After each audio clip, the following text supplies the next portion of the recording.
എനിക്കറിയില്ലായിരുന്നു, അല്ലല്ല എനിക്കറിയില്ലായിരുന്നു 2018-ലും 2019-ലും ദുരന്തം ഉണ്ടായിരുന്നപ്പോൾ അന്നത്തെ മുഖ്യമന്ത്രി നിരാഹാരമാണ് ഇരുന്നതെന്ന് എനിക്ക് അറിയില്ലായിരുന്നു. ഞാനൊന്ന് ഭക്ഷണം കഴിച്ചു പോയി. നിങ്ങൾ എത്ര അപവാദ പ്രചരണമാണ് നടക്കുന്നത്. ഞാൻ 3 മണിക്കാണ് ഞാൻ മലപ്പുറത്ത് എത്തുന്നത്, പൊന്നാനിയിലെത്തുന്നത്, സി ഹരിദാസ് സാറിൻ്റെ വീട്ടിൽ. ഞാൻ അപ്പുറത്തെ വീട്ടിൽ എനിക്ക് ഭക്ഷണം അറേഞ്ച് ചെയ്തിട്ടുണ്ടായിരുന്നു, എൻ്റെ ഒരു ഫ്രണ്ടിൻ്റെ വീട്ടിൽ. ഞാൻ ഭക്ഷണം കഴിക്കാൻ പാടില്ലേ, 3 മണിക്കാണ് ഞാൻ ഭക്ഷണം കഴിക്കുന്നത്. എന്ത് തെറ്റാണ്, എന്തൊരു അപവാദ പ്രചരണം, എന്തൊരു ഹീനമായ അപവാദ പ്രചരണമാണ് നടക്കുന്നത്.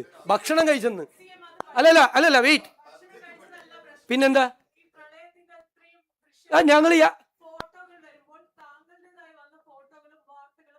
ഞാൻ ഭക്ഷണം കഴിക്കുന്ന എങ്ങനെ മാച്ച്, എന്ത് മാച്ചിങ് ആണുള്ളത്? നീലയും കറുപ്പുവാ.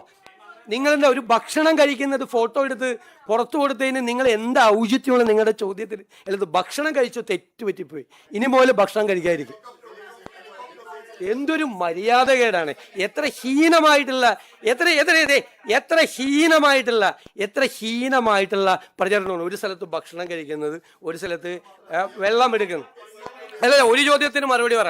അല്ല, ഇതിനൊന്നും മറുപടി പറ.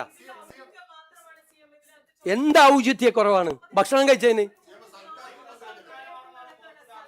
ഭക്ഷണം കഴിക്കാൻ പാടില്ലേ? നിങ്ങൾക്ക് വേറെ എന്തോ ദുരുദ്ദേശമുണ്ട് നിങ്ങൾ ചോദിക്കുന്നതിൽ.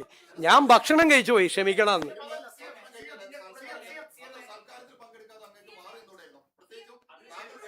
ഞാൻ സൽക്കാരത്തിലല്ല പോയത്.